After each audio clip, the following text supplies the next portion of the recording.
Nah, Masya Allah, bukunya banyak sekali Ustaz Hasan.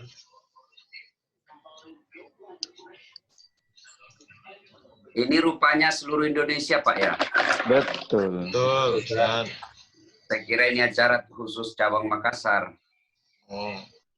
Kami wilayah nasional, Ustaz. Ya. Ini BPK, Pak ya? Badan Betul, Ustaz. Badan Pemeriksa Keuangan. Kalau yang Pak Ateh itu BPKP ya? BPKP, Ustaz. Yusuf Ateh maksud Ustaz ya? Berarti kalau BPK selevel dengan DPR. Betul. Betul. Sudah bergabung Profesor Bahrullah, Ustaz. Anggota Ya, anggota BPK. 5. Oke.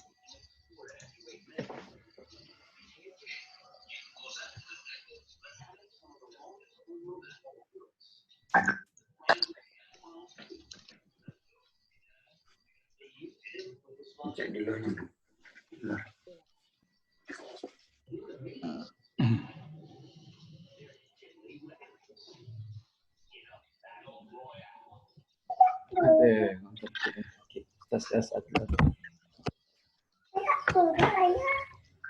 Saya informasi awal pukul 10 waktu Indonesia Barat saya ada acara lagi. Kira kita mulai aja, Ustaz.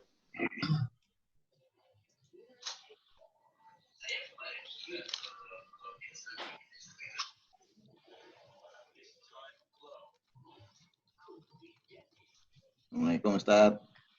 Waalaikumsalam warahmatullahi wabarakatuh. Kita mulai aja.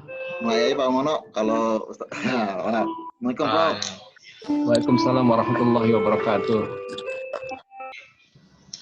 Selamat bergabung, Prof. Baik, Bapak dan Ibu. Assalamualaikum warahmatullahi wabarakatuh.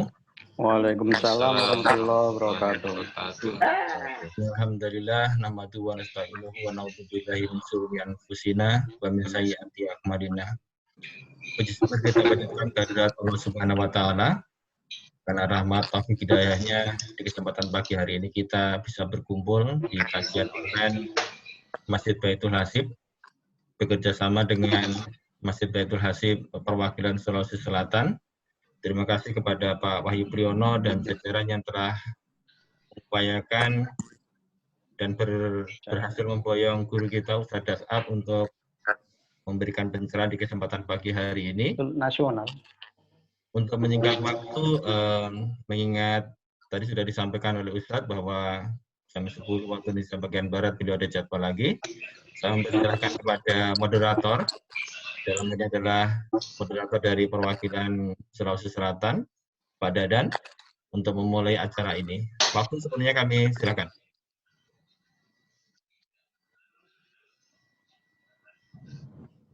Assalamualaikum warahmatullahi wabarakatuh. Waalaikumsalam warahmatullahi wabarakatuh. Izin Pak Bibi. Kata Pak Dadan biar saya aja katanya. Oh ya, siap Pak Kalan, silakan Pak Kalan. Kalan. Baik, terima kasih. Yang kami hormati Pak Bahrullah Akbar, Pak Dori, dan wabil khusus Kiai Haji Ustadz Das'ad Latif, serta hadirin yang bergabung pada pagi ini. Assalamualaikum warahmatullahi wabarakatuh. Waalaikumsalam warahmatullahi wabarakatuh. Alhamdulillahilladzi arsala rasulahu bil huda wa dinil haq lidhhirahu 'ala dini kullih wa kafa billahi syahida. Asyhadu an la ilaha illallah wa asyhadu anna Muhammadan abduhu wa rasuluhu la nabiyya ba'dah. Allahumma sholli ala sayyidina Muhammad wa ala alihi wa sahbihi ajma'in amma ba'du. Alhamdulillah, puji syukur kepada Allah Subhanahu wa taala pada pagi ini kita bisa bermuajah, bisa bertatap muka dalam satu majelis zikir, majelis ilmu yang insyaallah ini merupakan satu-satunya majelis yang paling mulia, yang paling baik di mata Allah Subhanahu wa taala. Shalawat dan salam semoga senantiasa Allah curahkan pada junjungan kita Nabi besar Muhammad sallallahu alaihi wasallam beserta keluarga, sahabat dan orang-orang yang istiqomah di jalan Islam hingga yaumil akhir kelak. Dan mudah-mudahan kita semua dipilih oleh Allah Subhanahu wa taala menjadi orang-orang yang istiqomah di jalan Islam hingga akhir hayat kita. Baik, untuk menghemat waktu, kita sudah hadir di tengah-tengah kita Ustadz yang sangat terkenal yang kita sudah mengenal semua, baik melalui media-media online ya, media Facebook ataupun YouTube. Pada hari ini, pagi ini, betul kita bergabung bersama. Monggo Ustadz, kami mohon pencerahannya. Kami ini para karyawan BPK, pegawai BPK, yang rata-rata kalau di perwakilan ini biasanya pasangannya, keluarganya itu bertempat atau berjauhan. Misalnya saya, Ustadz, saya di Makassar, tapi istri dan anak-anak di Jogja. Di masa pandemi Corona ini, kami sudah melakukan WFH, di mana kami WFH-nya di domisili kantor, sehingga kami terpisah dengan keluarga kami di rumah masing-masing. Tentu saja kami mohon pencerahan dari Ustadz bagaimana caranya kita bisa mempertebal iman, mempertebal keyakinan, sehingga kami terhindar dari rasa cemas, rasa panik yang berlebihan menghadapi virus corona ini. Saya kira pengantar dari kami demikian. Nanti Ustadz nanti ceramah kurang lebih 30 menit.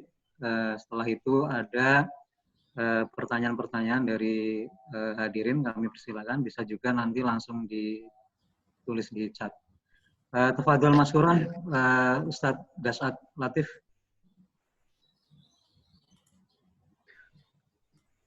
Assalamualaikum warahmatullahi wabarakatuh. Alhamdulillahirabbil alamin wa bihi nasta'inu ala umurid dunya waddin. Asyhadu an la ilaha illallah wa asyhadu anna Muhammadan abduhu wa rasuluh.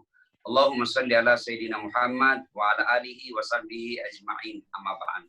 Faqad qala Allah subhanahu wa ta'ala fi kitabil karim wa huwa asdaul qailin. A'udzu billahi minasyaitonir rajim. Bismillahirrahmanirrahim. Ya ayyuhalladzina amanu dukhulu fis-silmi kaffatan wa la tattabi'u khutuwatis syaitan innahu lakum aduwwun mubin. Wahai orang-orang yang beriman, masuklah engkau ke dalam Islam secara sempurna, bukan Islam pencitraan, bukan Islam karena mau diangkat jabatan, tapi Islamlah secara benar. Wala tattabi'u khutuwatis syaitan, dan janganlah engkau ikuti langkah-langkah setan, karena sesungguhnya setan itu musuh yang nyata bagi kalian. Shadaqallahul adzim, maha benar Allah dengan segala firman-Nya. Wa qala Rasulullah sallallahu alaihi wasallam, man shoma ramadana imanan wa ihtisaban ghufira lahu ma taqaddama min dzambihi. Siapa yang menunaikan ibadah puasa di bulan suci Ramadan dengan niat iman dan ikhlas semata-mata karena Allah, diampuni dosanya yang telah lalu dan yang akan datang. Subhanallah, suatu berita gembira yang sangat menyenangkan, diampuni dosa kita yang telah lalu plus yang akan datang. Itulah sebabnya akhir Ramadan kita merayakan kemenangan kita disebut Aidil Fitri, kembali menjadi suci dari dosa dan kesalahan. Alhamdulillah, Ibu Bapak, Saudara-saudara sekalian, melalui taklim ini saya ingin menyampaikan beberapa hal yang mudah-mudahan menjadi pelajaran dan iktibar buat kita masing-masing, terutama menjadi nasihat berat buat saya. Yang pertama, tidak henti-hentinya kita bersyukur. Ada yang berkata, apa bersyukur Ustadz? Ini kita di PHK. Apa bersyukur Ustadz? Nah, kita ini dirumahkan. Sudah 2 bulan kita tidak ketemu istri. Bagaimana mau bersyukur? Nah, ini kalau otaknya selalu diisi dengan hal-hal negatif. Saya tanya sama yang MC tadi, Ketua BPK Perwakilan Makassar. Kira-kira Bapak kalau saya kasih kendaraan Land Cruiser gratis, mau nggak? Kira-kira yang hadir pengajian ini pasti mau. Kalau saya mau, Ustaz. Mau. Tapi begitu Bapak dikasih kuncinya, Bapak langsung lumpuh, nggak bisa gerak-gerak. Masih mau, Ustaz? Nah, ada pilihan lain nggak, Ustaz? Berarti yang mahal itu bukan mobil, yang mahal itu bukan oto. Yang mahal itu adalah kaki yang bisa bergerak, tangan yang bisa bergerak. Berarti alat transportasi yang paling mahal bukan kereta, bukan jet, bukan mobil, tapi apa? Kaki. Alhamdulillah. Ya. Nah, saya kasih lagi contoh. Ibu nih, Ibu Nurul. Mau enggak saya kasih Ibu Nurul handphone iPhone 11 Pro 512 GB dengan pulsa 5 juta. Mau Ibu? Ibu Nurul pasti mau. Tapi begitu saya kasih ini handphone, ibu langsung tuli, tidak bisa mendengar. Tentu tidak mau. Berarti yang paling mahal itu alat telekomunikasi, bukan handphone, bukan jaringan, bukan seluler. Tapi apa yang paling mahal? Telinga. Alhamdulillah, Allah kasih kita ini telinga lengkap dengan sensor pembeda bunyi. Dia bisa bedakan mana bunyi knalpot, mana bunyi handphone. Mana bunyi piring jatuh, mana bunyi gelas jatuh. Dia bisa dibedakan. Dan itu Bapak Ibu tidak pernah kursus membedakan bunyi. Alhamdulillah lagi, ini telinga proporsional tempatnya. Pernahkah kita membayangkan bagaimana seandainya satu daun telinga sebelah kanan, satu lagi daun telinga di bawah ketek. Begitu Pak Ketua BPK menelpon, halo di mana Ibu? Saya lagi di rumah Pak. Repot kan? Alhamdulillah. Inilah sebabnya selalu kita mengucapkan Alhamdulillahirabbil alamin. Ya. Saya dirumahkan Ustaz. Sudah berapa lama dirumahkan? Kerja di rumah. Sebulan. Kita berkeliaran sudah lebih 30 tahun. Apa kita tidak bersyukur? Ingat, ketika Ayub alaihissalam sakit, lalu istrinya berkata, ya abangku, suamiku sayang, berdoalah kau kepada Allah. Kamu kan Nabi dan Rasul. Saya capek ngurus kamu. Berdoalah supaya kau disembuhkan. Dengar baik-baik. Apa jawaban Ayub alaihissalam? Saya malu memohon kepada Allah. Kenapa? Saya 81 tahun sehat. Baru 16 tahun sakit. Saya malu. 16 tahun sakit Pak. Malu berdoa. Karena kenapa? 81 tahun sehat. Kita 40 tahun sehat. Berkeliaran ke sana kemari. Dibayarkan lagi mobilnya. Dikasih lagi SPJ kalau pergi jalan, dilengkapi dengan dibayarkan hotelnya, bertahun-tahun berkeliaran, baru 1 bulan disuruh kerja di rumah, sudah ngeluh. Ini yang Allah sindir dalam surah Ar-Rahman, Fabi ayyi ala'i rabbikuma tukatsiban, nikmat mana lagi yang engkau kufuri. Tapi kita tidak ada duit, Ustaz. Miskin kita ini, kasihan. Miskin kita karena kita selalu berpikir, hanya duit yang ada itu rezeki, hanya jabatan itu rezeki, hanya deposito itu rezeki, hanya rumah itu rezeki. Tapi rezeki kita yang paling mahal sebenarnya fi ahsan, ini sehat. Saya kasih contoh Bapak Ibu sekalian. Mau langsung dapat duit miliar-miliar? Pasti mau. Jual itu jantung Pak. Saya buka jual beli online Hong Kong, jual beli organ tubuh itu di Hong Kong. Itu bisa sampai 2 miliar harganya uang Indonesia itu, jantung. Mana bisa kalau kita disuruh membayar. Bapak lihat itu orang yang sakit yang diimpus. Berapa harga oksigennya satu tabung, jutaan. Dan dia bisa menghasilkan 1-2 tabung satu hari. Bagaimana kalau kita Allah disuruh bayar kita ini oksigen? Pegawai negeri tidak bisa beli, kecuali dia korupsi. Nah, makanya kita bersyukur. Nah, kita selalu berkata bersyukur kepada Allah, bersyukur kepada Allah. Tapi kita tidak tahu bagaimana cara bersyukur. Pertama, syukur bil lisan. Bagaimana syukur bil lisan? Mengucapkan hamdalah. Alhamdulillahirabbil alamin. Dan hebatnya ini kalimat hamdalah, kata Nabi, ada kalimat yang sangat ringan kau ucapkan di mulutmu, ringan sekali. Tapi pahalanya sangat berat, timbangannya di akhirat kelak. Sangat berat. Apa itu? Kalimat hamdalah dan subhanallah walhamdulillah. Itu ringan di mulut, bisa kita sambil ngetik kerja subhanallah walhamdulillah. Itu timbangannya berat nanti di akhirat. Itu syukur pertama. Syukur kedua dengan cara apa? Syukur kedua dengan cara sujud syukur. Alhamdulillah kita tidak kena wabah, sujud syukur. Alhamdulillah kita dapat bonus tahunan gaji 13. Kayaknya tidak ada tahun ini. Kita sujud syukur. Alhamdulillah anak kita wisuda. Sujud syukur. Terjadi tabrakan. Kita tidak kena. Alhamdulillah. Sujud syukur. Nah, yang ketiga cara bersyukurnya adalah bertafakkur. Apa itu tafakkur? Mengevaluasi, menimbang-ninggin. Apa yang kita timbang? Bapak sebagai pegawai BPK. Coba kalau Bapak pegawai BPK. Itu kalau Bapak keluar kantor, itu kartu namanya disimpan di atas meskipun sudah diangkut. Kita simpan meskipun kita sebenarnya tidak kerja lagi, sudah sudah jam kerja sudah tutup, tapi kita masih bangga menyimpan ID card kita BPKRI. Coba kalau Bapak security, kira-kira Bapak mau pasang di sini security. Itu nikmat dari Allah. Bagaimana cara mensyukuri kerja di BPK? Yuk, jadilah pemeriksa yang baik. Kerjalah yang handal. Jadilah pemeriksa yang disegani. Boleh Bapak dihina secara pribadi, tapi jangan mau diremehkan institusinya. Bapak harus mengatakan, kau hina saya.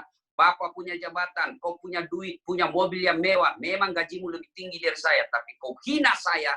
Kerjaan saya sebagai BPK, kau remehkan, saya tangkap kamu. Penjara kamu. Jangan mana wani piro. Nah, orang yang bersyukur kepada Allah, diberikan pekerjaan yang baik, maka dia akan istiqamah dalam bidangnya sebagai pemeriksa. Oh, Bapak kalau pekerja pemeriksa lalu main-main, Pak. Bapak diperiksa nanti malaikat. Kamu diberi amanah oleh Allah sebagai pemeriksa. Wakilnya Allah dalam menegakkan keadilan Republik Indonesia.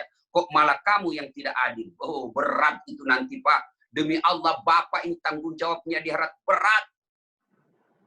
Dikasih oleh amanah oleh Allah sebagai pemeriksa, digaji oleh negara, tapi tidak melaksanakan tugas dengan sebaik-baiknya.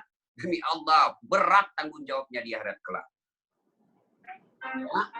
Nah, ini saya harus sampaikan, mumpung saya bisa berada di tengah-tengah Bapak berdakwah. Ya, ini yang pertama. Ya, bersyukur dengan cara apa? Jadilah ya. Nah, ini yang pertama. Yang kedua, yang ini saya sampaikan tadi tentang syukur. Yang kedua, percayalah tidak ada manusia yang tidak ada masalahnya. Aku yakin 100%, andai saja 1000%, 1000% percaya tidak ada manusia yang tidak ada masalahnya. Bohong itu kalau tidak ada masalah. Ada yang katakan, ada masalah dalam hidupnya. Bohong itu. Jangankan kita manusia akhir zaman. Jangankan kita yang penuh dosa, kadangkala penipu, istri kita sendiri yang kita tipu. Ya, pasti ada masalah. Nabi aja, manusia mulia, tidak ada dosanya. Kekasih Allah, apa tidak ada masalahnya? Masalah demi masalah dalam hidup beliau. Bahkan lebih dari setengah hidup beliau, hidupnya dalam peperangan. Coba. Baru lahir, sudah yatim, tidak ada bapak. 2 hari setelah lahir, diambil oleh ibu susunya. Baru berarti 2 hari bersama ibunya. Usia 4 tahun kembali ke ibunya Siti Aminah. 2 tahun saja, usia 6 tahun meninggal lagi ibunya. 6 tahun sudah yatim piatu. Berpindah ke kakeknya. 8 tahun wafat lagi kakeknya. Pindah lagi ke pamannya. Di pamannya kemudian banyak lagi. Beliau berdagang. Dagangnya bukan antar provinsi. Dagangnya antar negara. Bukan pakai pesawat. Bukan naik mobil. Antar negaranya, seandainya negara itu sekarang Timur Tengah, tapi beliau berdagangnya pakai onta di tengah padang pasir. Masa mudanya. Masalah demi masalah. Puncak masalahnya, beliau dihina, dimaki, dan diusir dari kampung halamannya. Siapa yang mengusirnya? Bukan orang lain, pamannya sendiri. Sampai di Madinah, apa selesai masalahnya? Perang demi perang lagi dilewati. Dalam rumah tangga, ekonomi, pernah beliau 3 hari 3 malam tidak makan, sehingga cucu beliau Hasan Hussein punya masalah lapar, pucat. Dalam rumah tangga, Aisyah pernah difitnah selingkuh. Coba, Nabi, masalah demi masalah. Berarti masalah kita bukan masalah itu. Masalah kita adalah bagaimana cara mengatasi masalah. Pegawai BPK, bohong kalau tidak ada masalahnya. Pasti banyak masalah. Begitu orang berperkara, datang istri. Datang saudara, keluargamu itu, siapa lagi yang bisa tolong kalau bukan kamu? Nah, Nabi ada masalahnya, kita ada masalah. Cuma bedanya, Nabi kalau ada masalah, takarruf ilallah. Beliau mendekatkan diri kepada Allah. Melalui apa? Sholat. Kalau kita ada masalah, ambil handphone. Curhat di medsos. Tak kusangka kau begitu. Oh Tuhanku, lindungi saya. Sibuknya itu Tuhan mau baca statusmu. Nah, ketika ada masalah, takarruf ilallah. Dekatkan diri kepada Allah. Allah seolah-olah berkata kepada saya, Das'ad, ada masalahmu, kau tidak harus jadi kepala BPK. Ada masalahmu, kau tidak harus dokter dulu. Ada masalahmu, kau tidak harus kaya dulu. Ada masalahmu, kau jadi pejabat dulu. Tidak, Allah cuma minta 2. Ista'inu bis-sabri was-salah. Sabar, perbaiki sholatmu, saya yang selesaikan masalahmu. Itu janji Allah, bukan janji anggota DPR. Kalau Allah yang janji, hakul yakin pasti Allah selesaikan. Berarti dalam wabah seperti ini, ya, kita terkepung oleh wabah seperti ini. Dua saja resepnya. Satu, tingkatkan kesabaran. Sabar bekerja di rumah saja, sabar untuk tidak kemana-mana, sabar dengan masalah. Yang kedua kata Allah, perbaiki sholat. Kok rumah tangga saya bermasalah, Ustaz? Periksa sholat. Ya, kok semua usaha yang saya lakukan bermasalah, Ustaz? Evaluasi salat kita. Nah, sholat disempurnakan. Ya, saya kasih contoh, Pak, bahwa semua hidup punya masalah. Ya, dulu waktu kita sarjana apa masalahnya? Mau sarjana. Sudah sarjana selesai masalahnya? Belum. Mau jadi PNS, diterima BPK. Setelah terima BPK selesai masalahnya? Tidak. Mau jadi kepala bidang. Sudah jadi kepala bidang selesai masalahnya? Tidak. Mau jadi kepala perwakilan. Sudah jadi kepala perwakilan selesai masalahnya? Oh, mau lagi langsung ke Jakarta lebih tinggi. Oke, sudah jadi kepala perwakilan selesai masalahnya? Tidak. Terancam pensiun. Oke, sudah pensiun selesai masalahnya? Tambah masalah. Apa? Diperiksa KPK. Tidak ada orang tidak ada masalahnya. Semua orang masalah. Ustadz, Bapak Ibu pikir Ustadz tidak ada masalah? Oh, Ustadz juga banyak masalahnya. Ditipu sama jamaah, kita sudah datang. Apalagi ceramah di tengah-tengah orang kaya. Yang mereka ceramahnya hanya seremonial. Di tengah-tengah pejabat yang melemehkan kita. Kita sudah tiba, tapi kita sudah dianggap remeh. Nah, semua orang pasti punya masalah. Tidak ada orang tidak punya masalah. Maka resepnya ketika ada masalah seperti sekarang ini, tingkatkan kesabaran. Lalu yang kedua, sempurnakan sholat kita. Yang kedua. Yang ketiga, yang ingin saya sampaikan kepada kita bahwa Ramadan ini 10 malam terakhir, bulan yang lebih mulia, ada satu malam yang lebih mulia daripada 1000 bulan. 1000 bulan 83 tahun. Maka 10 malam terakhir, fokus untuk memperbanyak ibadah. Ada satu malam yang lebih mulia, yang menurut Al-Quran disebut dengan Lailatul Qadar. Apa itu Lailatul Qadar? Terdiri dari dua kata. Lailam, Qadar. Lailam, malam, Qadar. Ada beberapa pengertian. Qadar dalam arti penentuan, Qadar dalam arti kemuliaan. Nah, berarti Lailatul Qadar itu malam penentuan. Apa yang ditentukan? Satu, takdirnya Bapak. Jobnya Bapak di BPK. Allah akan catat. Ini akan naik pangkat ini di tahun ini. Ini akan dimutasi tahun ini. Semua ditentukan itu. Maka Bapak kalau mau baik karirnya di BPK, tidak usah cari muka sama ketua. Tidak usah cari muka sama kepala perwakilan. Tidak usah Bapak cari muka sama manusia. Capek. Ya Pak, biar ada anaknya, ada istrinya di depan kepala, kayak enggak punya harga diri saja, kayak orang sudah kucing dipukul kepalanya. Malu dong kita sama istri. Kita harus tegak berdiri di kaki sendiri dengan punya wibawa. Tidak usah cari muka sama manusia. Bapak cari muka sama manusia demi Allah, capek. Disuruh kerja 10, 9 yang benar, 1 yang salah, yang 1 dipersoalkan. Bego kamu memang ini. Biar masalah ini kok tidak bisa kerja. Nah, padahal 9 yang betul. Maka cari muka kepada Allah di malam Lailatul Qadar ini.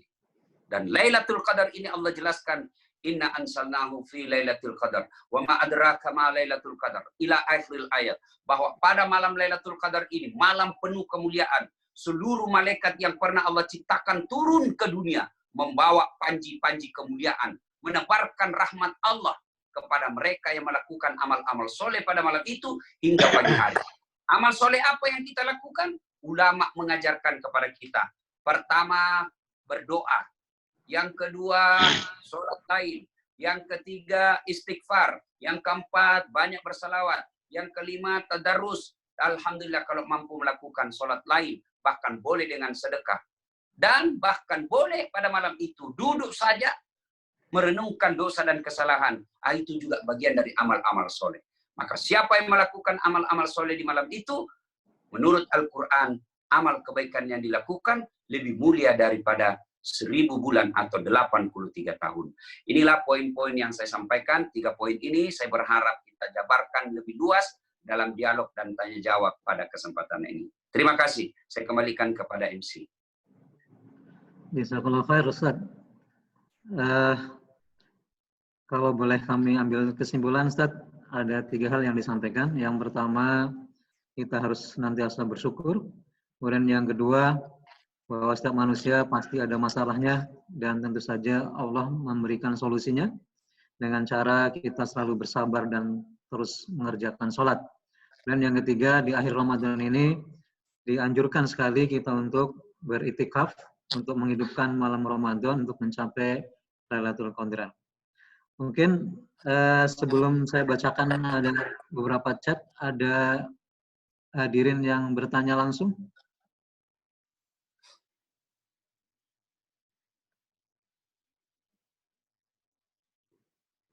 Ya, silakan kalau ada yang mau bertanya langsung.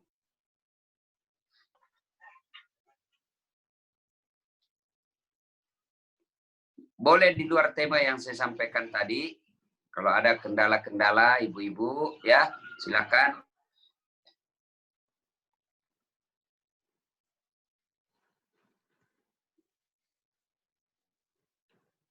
Kalau tidak ada, Ustaz, ini ada beberapa pertanyaan di yang langsung lewat chat. Ya. Yang pertama dari Joko Firmansyah. Ya. Ustadz, pada saat pandemi ini seringkali dengan dalih ingin menerapkan protokol kesehatan bagi keluarga, kita jadi melakukan hal seakan bisa merusak muamalah. Misal ketika ada yang datang ke rumah, kita enggan berjabat tangan atau mencium tangan ke tamu atau saudara sebelum mereka cuci tangan. Terkadang kita kesal ketika saudara kita, tamu yang meremehkan enggan cuci tangan. Menurut hukum syar'i, apakah kita berlebihan dalam hal ini? Gimana, Ustaz? Ya, terima kasih. Bapak, Ibu, saudara-saudara sekalian, ayat pertama turun bukan memelihara puasa. Ayat pertama turun bukan perintah sholat, tapi ayat pertama turun Iqra bismi rabbikal ladzi khalaq. Perintah tentang membaca yang artinya perintah tentang menuntut ilmu pengetahuan, perintah untuk belajar. Maknanya agama Islam demikian juga ibadah tidak bisa dilakukan tanpa ilmu. Berarti beribadah dan beragama harus dengan ilmu, bukan dengan perasaan. Kalau perasaan yang kita ikuti bisa jadi kita sesat karena sakwa sangka. Nah, kenapa dia begitu? Nah, itu ikut perasaan itu. Oh, kita kan mau ke masjid. Nah, itu keperasaan. Tapi harus dengan ilmu. Maka memang betul ketemu saudara, ketemu sesama muslim, kata Nabi, tidaklah mereka bertemu dan berpisah kecuali karena Allah. Mereka berjabat tangan lalu bersalawat kepada Nabi, tidaklah mereka berpisah kecuali kalau Allah ampuni dosa-dosanya. Itu kalau kondisinya normal. Tapi kita sekarang ini di tengah-tengah ada wabah, maka harus kita ikuti sunnatullah. Sunnatullah ini adalah kaidah-kaidah keilmuan. Kaidah keilmuan dari mana? Kaidah keilmuan dari ilmu kesehatan dan juga ada hubungan dari fikih. Fikih Islam mengajarkan ada yang disebut maqasid syariah. Apa itu maqasid syariah? Tujuan dihadirkannya hukum, halal, haram, makruh, mubah, sunnah. Itu tujuannya ada 5. Allah hadirkan hukum itu ke dunia, ada 5 tujuannya. Tujuannya apa? Maksudnya apa? Kenapa membunuh dilarang? Kenapa minum khamar dilarang? Kenapa riba haram? Karena ada memelihara, ada 5 ini. Apa itu di antara 5? Yang pertama, berarti ini yang paling utama. Ya, sehingga secara hierarki ditempatkan di nomor 1. Maka syariah yang pertama namanya ada hifsun nafas, memelihara jiwa. Apa artinya, Ustaz? Hukum haram, hukum wajib bisa berubah karena kalau mengancam jiwa kita. Nah, sekarang kita memang sunnah berjabat tangan, sunnah mencium tangannya orang yang kita muliakan. Tapi karena ini ada wabah, maka hukum sunnah itu kita tinggalkan untuk menghindari mudarat. Dalam asas hukum Islam, apabila mudarat ketemu dengan manfaat, maka kita tinggalkan manfaat untuk menghindari mudarat. Ya, seperti itu ya. Nah, sekira itu Pak. Jadi jangan bersakwa sangka ya, karena ini kita ada wabah yang menurut standar WHO menghindari dan memutus mata rantai virus ini, kita diharapkan untuk tidak jabat tangan ya. Ya, niat kita baik mau jabat tangan, tapi karena tanpa ilmu akhirnya tangan kita yang di luar tadi tersentuh bersin, ada bersin orang di bus, ada bersin di kereta, bersinnya itu mengandung virus, kemudian melengket di tangan kita, lalu kita berjabat tangan, itu tanpa kita sadari karena ilmu kita kurang, akhirnya kita menularkan virus kepada saudara kita yang ada di rumah. Dan saudara kita pun tidak tahu, akhirnya dia bisa pegang tangannya, dia pegang makanan lalu masuk di mulutnya. Maka dia bisa kita, gara-gara kita yang punya niat baik tanpa disertai ilmu, akhirnya akibatnya apa? Menularkan penyakit kepada saudara kita. Wallahu a'lam bishawab. Terima kasih Ustaz.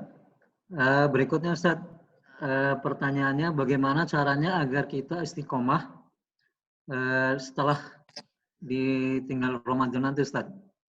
Ya, nah akhir Ramadan itu Pak, kan kalau BPK dikirimkan ke perwakilan Makassar, kirim kau ke Makassar pelatihan, kirim pendidikan. Tujuannya pendidikan apa? Meningkatkan kualitas diri. Kalau ada orang sudah dikirim pelatihan, tidak ada peningkatan kualitas diri, Pak. Ini pegawai beleng-beleng ini. Sudah dikasih dana, dikasih uang, dikasih waktu, masih beleng-beleng pula. Sudahlah, mutasi saja itu ke tempat paling terpencil. Tidak ada gunanya dia itu. Ramadan adalah bulan pelatihan. Kalau BPK dikirim ke Jakarta untuk pelatihan, kapan dilihat kualitasnya? Outputnya. Bukan kehebatannya ketika dia pelatihan. Kalau Bapak pelatihan dan pada saat pelatihan itu disiplin kerja tugas, ya, kemudian semua tugas-tugas pekerjaannya baik, nilainya A+, tapi pada saat pelatihan tidak spesial. Sebab kenapa? Karena memang kalian lagi pelatihan. Yang hebat itu adalah setelah pelatihan dia amalkan ilmu-ilmunya. Ramadan bulan pelatihan. Kapan hasilnya? 11 bulan setelah Ramadan. Apa tujuan puasa? Seperti yang kita sudah pada paham dari kecil, la'allakum tattaqun, agar kamu menjadi orang-orang yang bertakwa.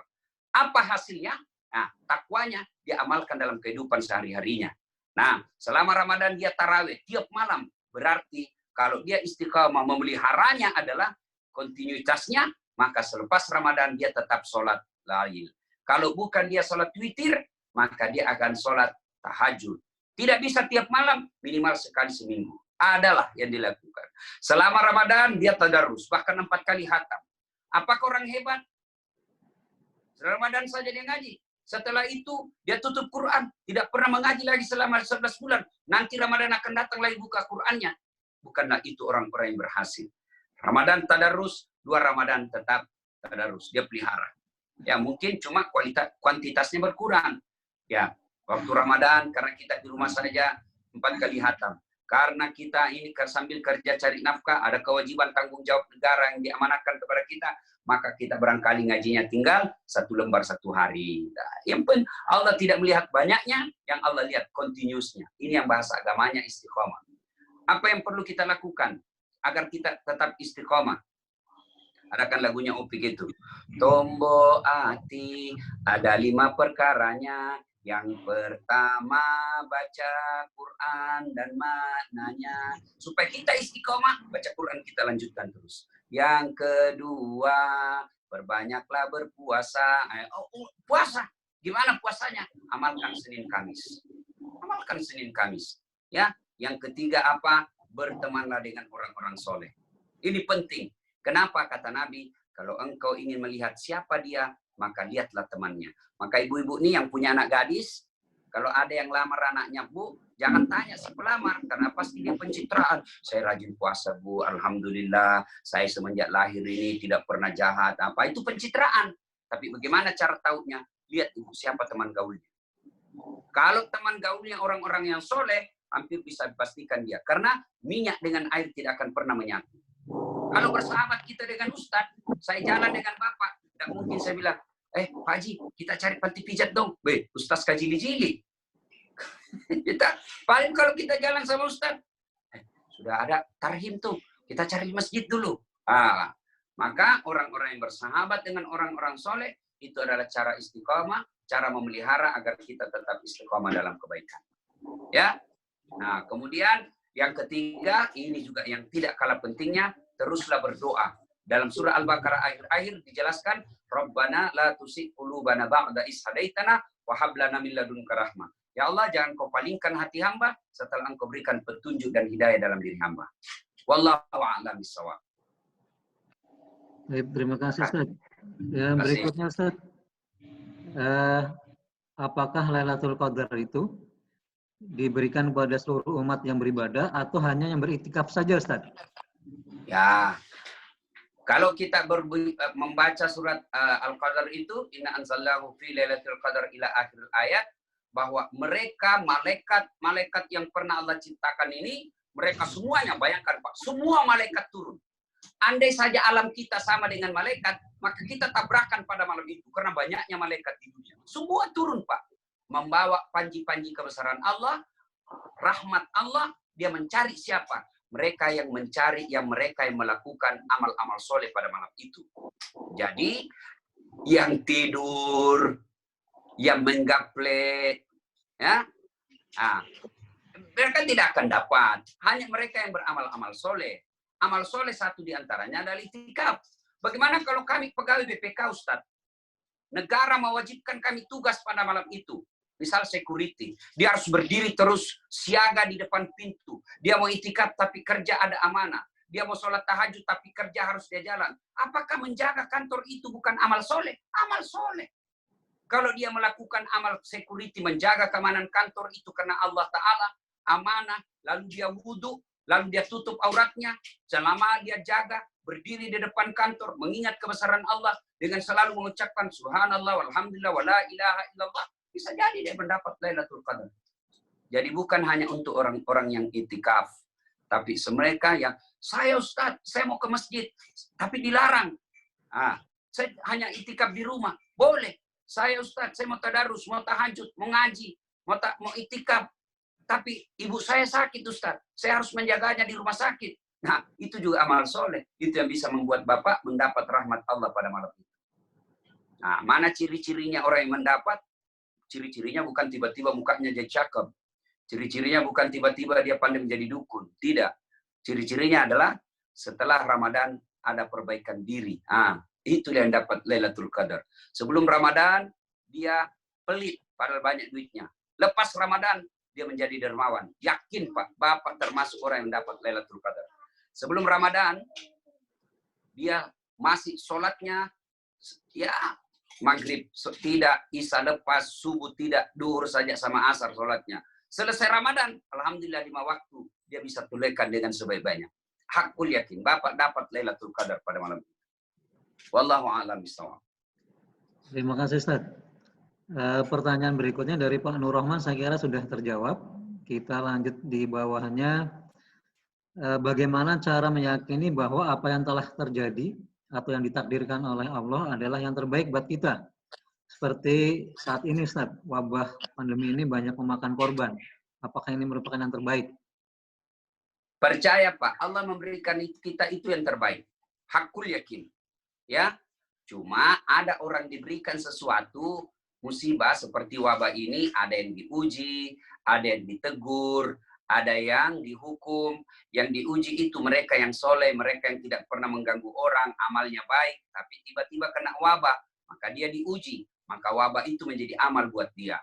Yang kedua, dia ditegur, mereka yang 50-50, dia yang rajin sedekah, tapi dia juga yang tekun nerima sogok. Dia rajin sholat tahajud, tapi dia juga rajin makan barang haram.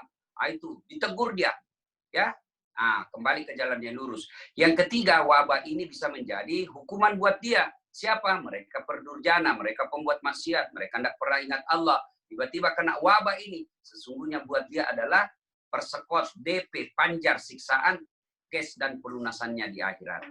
Bagaimana cara meyakininya? Harus kita yakin bahwa ini yang terbaik. Itu disebut sangka baik. Ana inda sonni abdibi. Saya tergantung sangka hambaku. Kalau dia sangka baik ini masalah, maka baik buat dia. Dan biasanya kejadian itu bisa kita sadari ini yang baik setelah beberapa waktu kemudian. Saya daftar SMA sempat sangka buruk kepada Allah karena saya mau masuk tentara, tidak lulus karena ceper, saya pendek. Saya protes, ya Allah kenapa kok tidak kasih tinggi saya? Saya mau jadi tentara, ternyata saya tidak lulus jadi tentara, saya jadi ustadz. Dengan pakai ustadz, saya pakai baret merah. Alhamdulillah, baret putih. Ya, baret putih ini luar biasa. mulai jenderal sampai dengan prajurit saya bisa nasihati karena pakai baret putih. Coba kalau saya jadi tentara, barangkali saya jadi baret putih, baret hitam, barangkali pangkat saya paling teman saya yang lulus waktu itu baru kompol, ya kompol, ngobrol, hormat kiri kanan, dimutasi kiri kanan, Allah kasih yang terbaik, ya jangan pernah sangka buruk. Jadi rumusnya, kalau ada masalah dalam hidup ini, kita mau tahu dia baik, maka caranya adalah mencari 1000 cara alasan agar kita sangka baik. Kenapa saya dimutasi ke ujung Indonesia? Sinyal aja susah. Sangka baik. Oh, Allah ingin saya lebih banyak waktu belajar. Kenapa saya jauh dari istri? Oh, Allah ingin kasih kita pelajaran. Oh, rupanya begini rasanya kalau kita jauh dari istri. Nah, seperti selalu cari 1000 alasan untuk bersangka baik. Ya, wallahu a'lam bishawab. Kasih ya. Baik Ustaz. Masih banyak nih Ustaz pertanyaan Ustaz. Silakan. Berikutnya, bagaimana cara memberitahu kepada tetangga atau keluarga dekat yang masih belum patuh terhadap anjuran pemerintah untuk tidak sholat berjamaah di masjid, untuk menjaga social distancing dan sebagainya, Ustaz? Jadi kata Nabi, ketika kalian melihat kebatilan, ya, kalau kita pakai kata kebatilan, kalau kita diasosiasikan dengan kasus ini, kalau kalian melihat sesuatu masalah, maka cegahlah dia dengan tanganmu. Tidak bisa dengan tanganmu, pabilizani, dengan mulutmu. Tidak bisa juga dalam hatimu. Tapi ketahuilah dengan mendengar rumah pakai hati adalah selama-lama iman. Artinya, aplikasinya, pengamalannya, satu cegah dengan tanganmu. Berarti kekuasaan, power.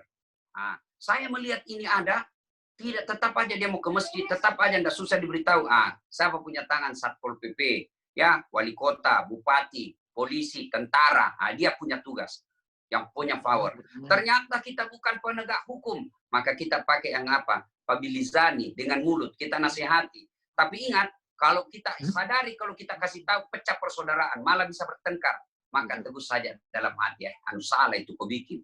Ya, cuma kalau nasihati orang ada tekniknya, ada metodenya. Ada orang dinasihati harus dengan keras, baru dia bisa ubah. Ada juga orang dengan lembut bisa ubah. Sudah dicoba keras tidak ubah, sudah dikeras dengan lembut tidak ubah. Memang dia kepala batu berarti. Lebih baik tegur dalam hati saja. Kalau kita berpikir kalau saya nasihati ini bisa terjadi putus persaudaraan, ya sudah. Kita dalam hati saja. Ya. Kalau Bapak sudah beritahukan sekali, tidak ada perubahan 2 kali, masih tidak ada perubahan, daripada putus persaudaraan sambil menyakiti hati, ya memang berarti sudah tabiatnya seperti itu. Kita tinggal doakan. Wallahu a'lam bishawab. Ya. Terima kasih Ustaz. Ini ada Terima kasih, pertanyaan. Masih dilanjut Ustaz ya? Silakan. Bagaimana, pertanyaan begini Ustaz, kan waktu antara satu negara dengan negara lain berbeda-beda. Misalnya di Indonesia malam, di tempat lain ada yang siang. Apakah Lailatul Qadar itu datangnya cuman malam Ustaz? Ya. Kalau ayat Quran kita sepedomani berarti malam hari. Karena tidak ada ulama ataupun penjelasan dalil mengatakan namanya lailam. Lailam, malam, qadar, penentuan. Lailatul Qadar berarti malam penentuan. Ya, apa yang ditentukan? Semua yang berkaitan dengan hajat manusia, berkaitan dengan takdir, ajal, semua rezeki. Misal Pak ya, Allah sudah mencatat bahwa sejak saya lahir, sudah kan ditentukan ajal saya misalnya di 2020 Desember.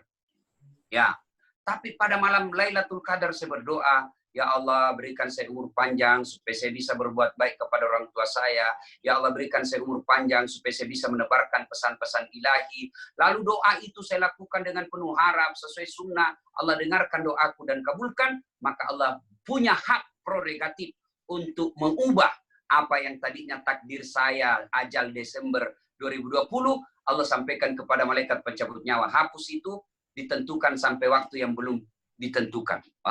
Enak. Maka malam Lailatul Qadar itu merugi kita kalau tidak memperbanyak doa-doa berkaitan dengan ajal kita, rezeki kita, kemudian dan lain-lainnya. Pada malam Lailatul Qadar itu ditentukan berapa kilometer kita tempuh. Pada malam Lailatul Qadar itu ditentukan berapa nasi yang kita konsumsi tahun ini. Semua ditentukan. Maka jangan heran ada orang masih bisa melihat tapi tidak bisa lagi mendengar. Berarti jatah mendengarnya sudah habis.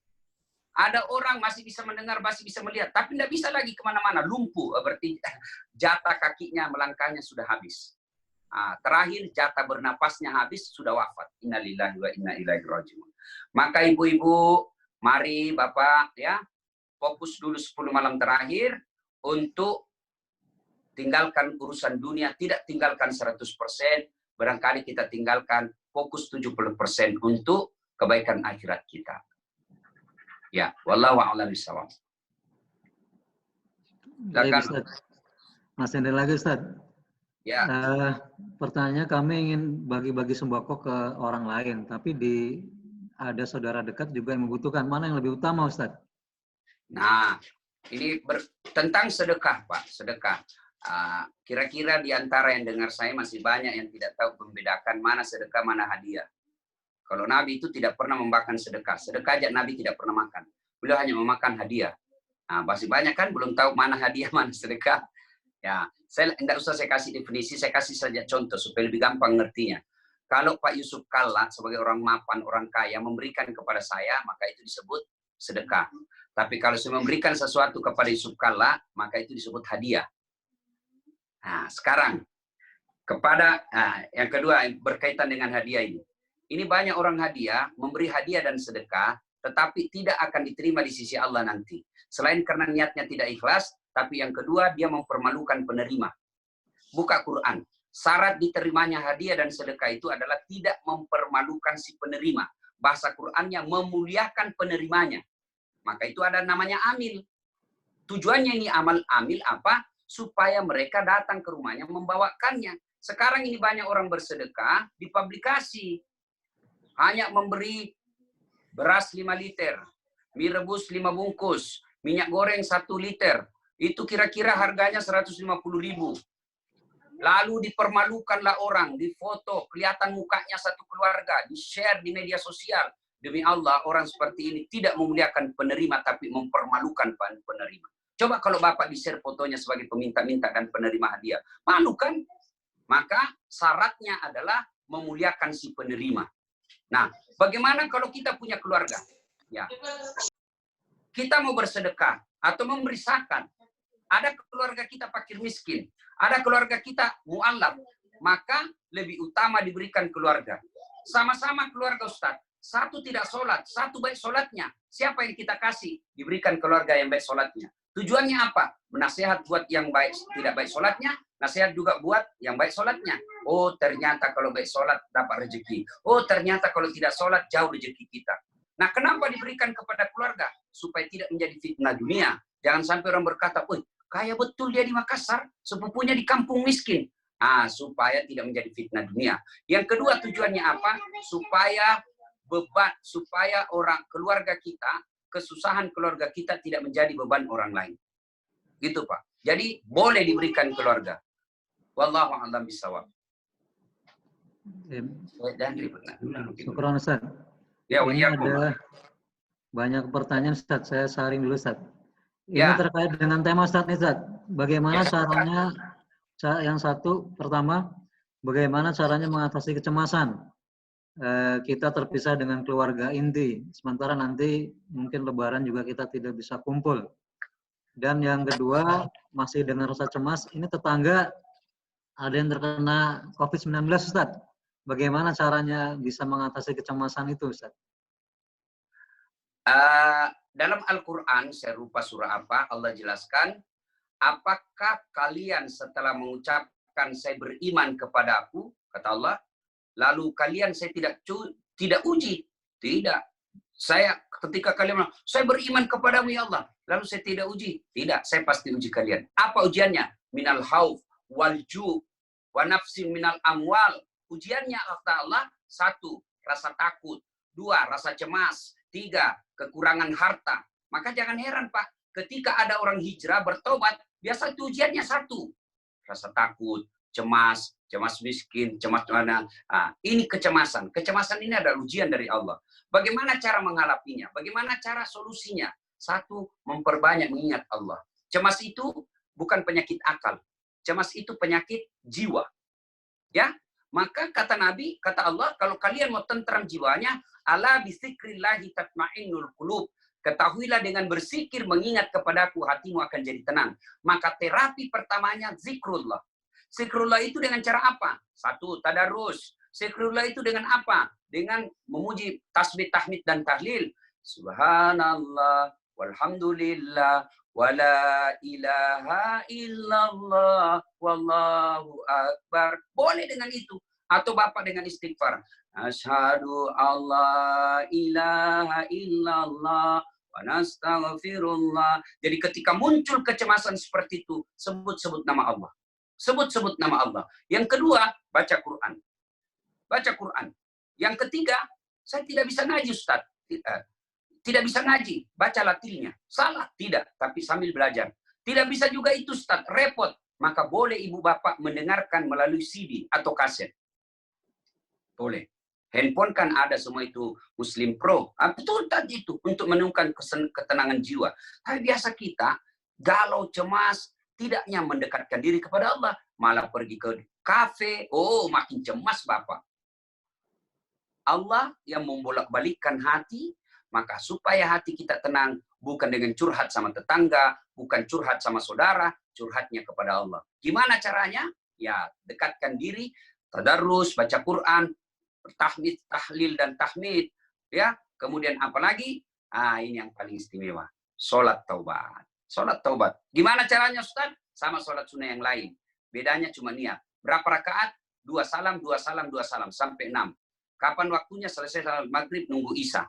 Itu salat. Insyaallah. Wallahu a'lam bishawab. Itu cara terapi agama. Terapi teknologi ya video call. Kan sekarang enak, Pak. Istri ada di Jakarta. Bapak karena di sini tidak boleh ke Jakarta, ya video call. Telepon, ya. Berikan kesabaran kepada keluarga. Bapak sebagai kepala rumah tangga, jangan lemah, jangan malah mengeluh di depan istri, maka istri pasti makin terpuruk. Jadi, video call ya, boleh setiap saat. Selesai sholat, kita kontrol ya, seperti itu. Ya, dan kalau Bapak bersabar, ini berat Ustaz. Sabar ini berat, memang berat. Kenapa? Karena hadiahnya innallaha ma'as-sabirin. Allah bersama orang-orang yang sabar. Bayangkan, bersama Allah, Pak. Bapak saja bersama ketua BPK, boleh langsung selfie-selfie. Pasang foto di ruang tamu, padahal BPK ada pensiunnya. Gimana kalau Bapak ketemu bersama dengan Allah? Maka dia berat, karena hadiahnya memang besar. Kalau hadiahnya tidak berat, ya kipas angin saja. Kalau itu sabar tidak berat, kipas angin saja hadiahnya, Pak. Begitu mati listrik, tidak bisa dipakai. Tapi kalau bersama dengan Allah, luar biasa. Makanya dia diberikan berat untuk mendapatkannya. Wallahu a'lam bishawab. Ya, silakan.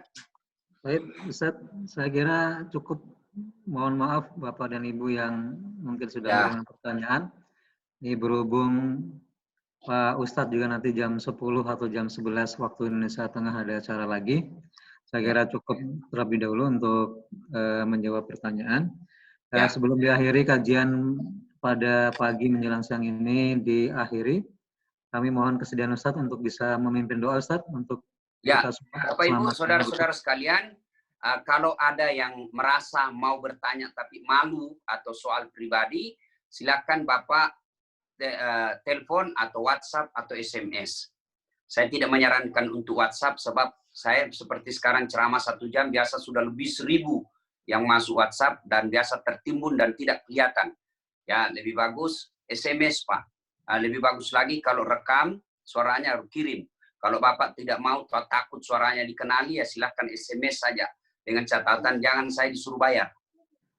Ada juga itu SMS, Pak, kita disuruh bayar. Nomor ini gagal mengirim pesan. Jika Anda setuju membayar Rp360, ketik yes. Waduh, ini aslinya orang pelit. Ya.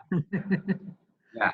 Jadi di nomor 081 21 22 22 298. Ini aktif HP saya, ini kontak person saya 24 jam. Saya tidak pakai manajer, tidak pakai apa. Ini aktif 24 jam. Insya Allah langsung saya jawab. Kalau saya lagi ceramah, nanti selesai atau biasa saya jawabnya itu selepas sholat subuh atau malam jam-jam 11 ke atas, baru saya menjawab pertanyaan-pertanyaan. 081 21 22 22 298. 5 kali 2, 98. Das'at Latif. Ya, mari kita berdoa kepada Allah Subhanahu wa taala. Kita awali dengan mengirimkan suratul Fatihah kepada Rasulullah Muhammad SAW. Khasiat dan keutamannya kita ikhlaskan untuk orang tua kita masing-masing. Ila hadratin Nabi Mustafa Muhammad SAW. Al-Fatihah. Bismillahirrahmanirrahim. Alhamdulillahirrahmanirrahim. Iyyaka na'budu wa iyyaka nasta'in. Shiratal ladzina an'amta 'alaihim ghairil maghdubi 'alaihim waladdallin. Amin. A'udzubillahi minasyaitonir rajim. Bismillahirrahmanirrahim. Allahumma shalli ala sayyidina Muhammad wa ala ali sayyidina Muhammad. Allahumma ighfir lil mu'minina wal mu'minat wal muslimina wal muslimat al ahya'i minhum wal amwat innaka samii'un qaribun mujibud da'wat wa qadiyal hajat. Ya Allah ya Rabbi ya Karim, Zat yang Maha membalas. Balaslah segala kebaikan orang-orang yang telah mewakafkan waktu, harta dan ilmunya untuk acara ini. Angkat harkat dan martabatnya. Wujudkan cita-citanya, bahagiakan keluarganya, dan jika kelak menghadap kepadamu, hadapkan dalam iman dan Islam. Ya Allah, ya Rabbi, ya Karim, Zat yang menerima segala permohonan dan doa-doa kami. Dengarkan dan kabulkan doa kami, ya Allah. Engkau yang maha kuasa, Engkau yang maha menerima doa. Karenanya dengarkan dan kabulkan doa-doa kami selama Ramadan ini, ya Allah. Ya Allah, Engkau yang Zat menerima segala amal-amal kebaikan kami. Terimalah amal segala kebaikan kami, ya Allah. Terimalah amal kebaikan, amal-amal soleh, ya Allah. Jika ada yang berlebih, ya Allah, kurang-kurangkanlah, ya Allah. Ya ada yang kurang, ya Allah, Engkaulah yang mencukupinya, ya Allah.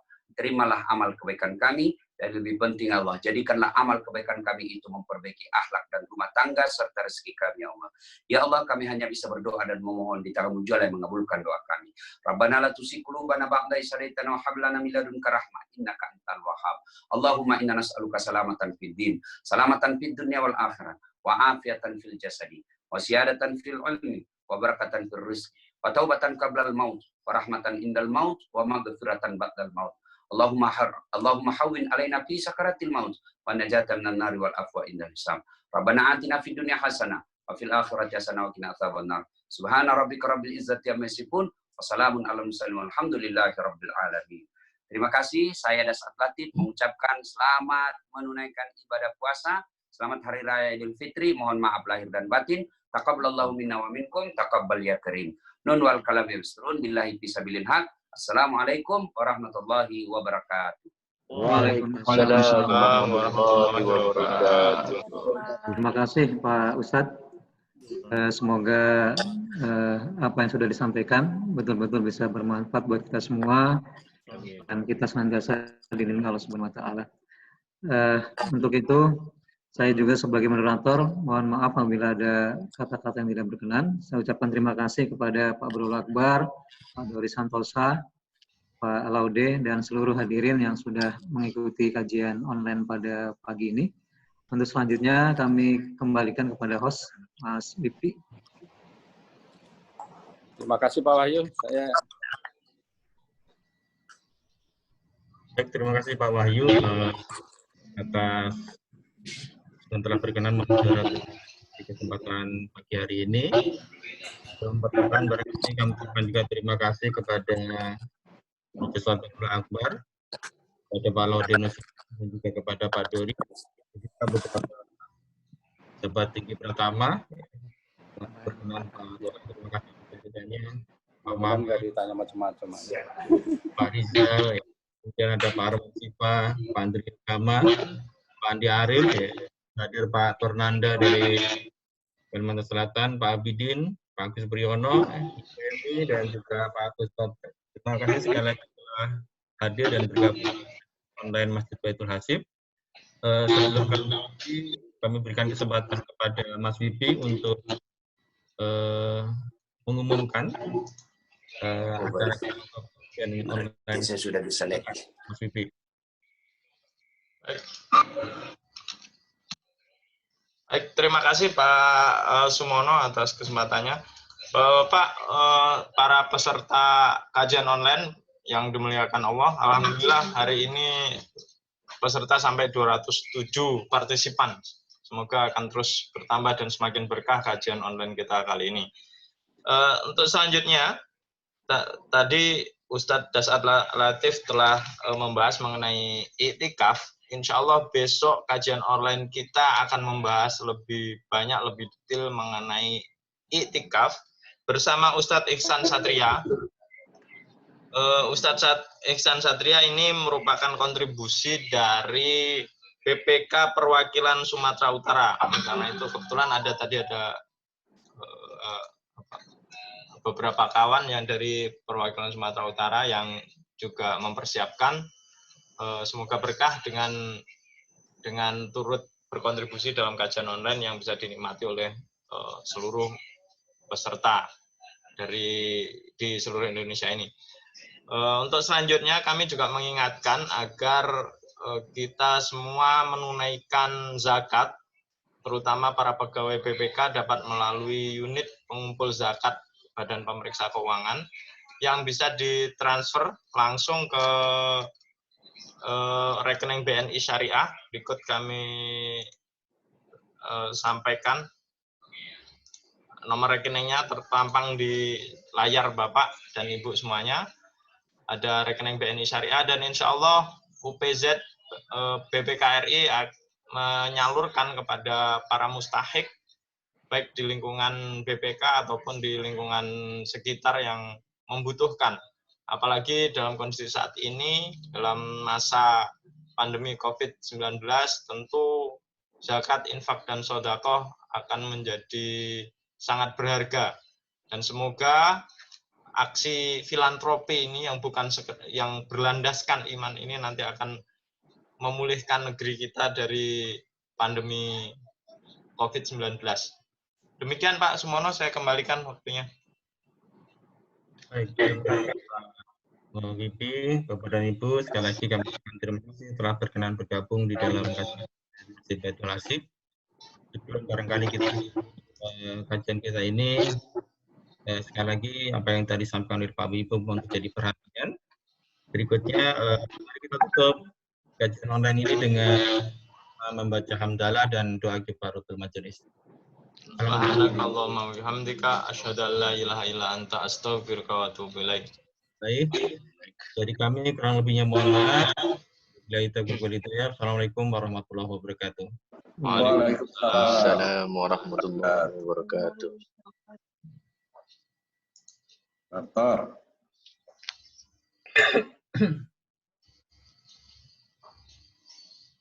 Ya, Pak Bidin. Gimana, Bang? Sehat, Bang. Alhamdulillah. Pamit ya, Pak Wimpi, Pak Sumono, dan teman-teman lain.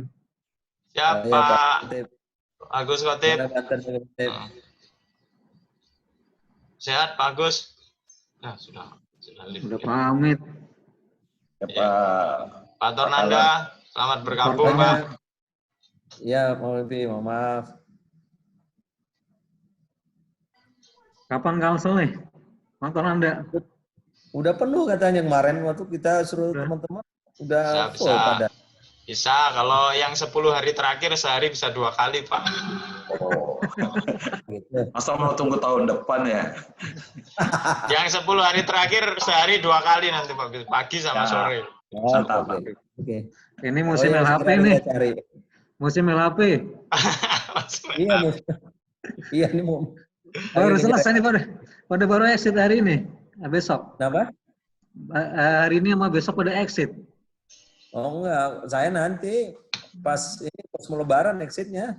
Nah, ini besok nih, selesai besok udah pada exit nih. Enggak, 10 hari terakhir review. Iya. Pak Toha mana Pak Toha? Sehat Pak Toha? Udah live mana Pak Toha? Udah live. Masih ada Pak Toha itu. Alhamdulillah sehat Pak. Alhamdulillah. Sudah saya terima suratnya Pak, sudah saya setujui Pak Wahyu. Iya. Biar mereka ikut ini LHP dulu. Siap. Sudah saya kirim juga. Ada Pak Andri juga nih, Andri Yogama dari mana? Ya. Andri Yogama, Pak Andri. Andri Yogama nih, dari Jogja ya? Masih di Jogja itu ya? Wis. Perpanjang. Wis. Udah BKL ini Pak, BKL ini Pak. Tahu karena mereka penyerahannya belum tahu. Mengkel. Jadi harus sabar kita ya. Bakalan harus sabar kita ya. Sabar Pak Wahyu. Sabar. Bisa Sabar video dan call terima. Pak Ayu. Oh udah semalam pakai kultum kita terawih bersama. Oh ya, ada Pak Haji Maman, Pak Haji. Mana sehat Pak Haji? Haji ngumpet dia dari tadi. Ada Profilnya Pak Maman tadi. tadi itu. Ini sudah seperti rakor ya. Iya, ini udah latihan rakor ya. Sehat-sehat semuanya ya. Alhamdulillah Pak Haji. Baik, Pak Haji. Pak Haji, sehat-sehat. Saya menyapa semuanya nih. Alhamdulillah seluruh Indonesia saya lihat. Paling banyak sepertinya hari ini pesertanya. Gimana Pak? Iya. Iya, rezekinya Pak Haji udah di Jakarta Pak Haji ya. Sabar. Alhamdulillah. Allah bersama orang-orang sabar. Pak Nanda, Ya. Gimana Pak Maman? itu Kalsel tuh banyak kiai di Kalsel tuh bagus-bagus tuh. Iya. Betul. Kita salah satunya itu Pak Rijal Asidiki itu kiai kita tuh. Iya, benar. Dia yang mau Bener. ngasih ceramah sebenarnya. Gak usah jauh-jauh kita lah. Pikir. Itu kan Aman. sudah diekspor ke Jakarta kalau Pak Rijal. Yang masih di sana. Pak Maman itu Pak Tonanda udah berguru di sana. Oh, Saya mau aja, cuman nanti begitu saya ceramah yang lain bubar semua. Nanti. iya ya, makasih ya. Oke, Ya, Pak Haji. Oke, Pak. Oke, salam semuanya ya. Saya mau live ya. Terima kasih. Assalamualaikum. Waalaikumsalam warahmatullahi Ya, wabarakatuh. Bapak-bapak, Belum ibu-ibu. buka lagi Pak Maman. Ya. Ya. Saya Selamat pamit bekerja. dulu, Gi. Ya, ya. Selamat Assalamualaikum. bekerja Pak Andri. Udah ditunggu Iya. LHP kayaknya. Oh, enggak. belum. Pak Andre itu duduknya tuh kayak duduk di bangku meja saya itu. Mirip ya? Mirip banget. Oke. Cuman Saya itunya aja tuh Garudanya harus. Garudanya. Itu Saya versi ginikan kalau lama gitu. tuh. Nah. Ganti dong yang kuning tuh. Ganti yang kuning. Oh iya ya. Enggak bagusan punya saya Pak Item, enggak kelihatan. Enggak nyolok. Enggak, kalau ini kan gol. Itu sih perunggu kali. Perunggu ini. Baru. Terima kasih Bapak-bapak. Perasaan saya lihat tadi, dulu. saya ngeliat tadi Pak Andre kok ada di meja saya gitu. Hah? Kok saya bilang kok tiba-tiba Pak Andre di meja saya ini orang jadi-jadi. Kan saya pernah ke sana juga, Pak. Iya, betul. Iya. Aduh. Ini gondrong rambut sampean tuh, Mas. Iya. Gara-gara ini, Pak. Harus Oke. pakai masker. Bukan maskerin opo lah. Aduh. Kakak Binin, itu kumis sudah panjang tuh kakak. Ya biar kelihatan nanti kalau ke Jakarta baru keluar dari hutan gitu, Pak. Oh, ya. Kita rapi. Assalamualaikum. Waalaikumsalam. Ya, oke, assalamualaikum. Waalaikumsalam. Assalamualaikum. Waalaikumsalam. Assalamualaikum Pak. Mari Pak. Mari Pak. Ya, saya juga live ya. Assalamualaikum. Waalaikumsalam warahmatullahi wabarakatuh. Warahmatullahi wabarakatuh.